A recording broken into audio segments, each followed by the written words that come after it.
Ben ritrovati al meteo di Antenna 3. Sarà una domenica instabile sulle nostre regioni. Vediamo il dettaglio del 22 luglio.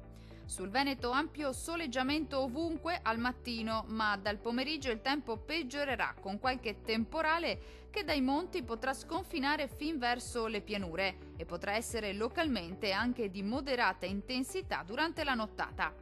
Temperature minime tra 15 e 21 gradi. Valori massimi oscillanti invece tra 26 e 31 gradi circa. Spostiamoci ora a vedere che tempo farà sul Friuli Venezia Giulia. Poche novità, anche sulla nostra regione il tempo sarà in prevalenza asciutto e stabile, con ampio soleggiamento, specie al mattino. Poi col passare delle ore peggiorerà con rovesci sparsi ma frequenti un po' su tutti i settori. Temperature minime tra 17 e 21 gradi, valori massimi oscillanti invece tra 28 e 30 gradi circa.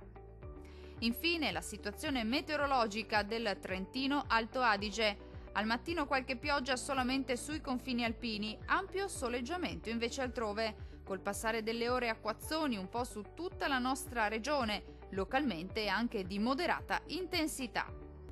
Temperature minime sui 15 gradi, valori massimi compresi invece tra 27 e 30 gradi circa. Per ora è tutto. Un saluto dal meteo di Antenna 3.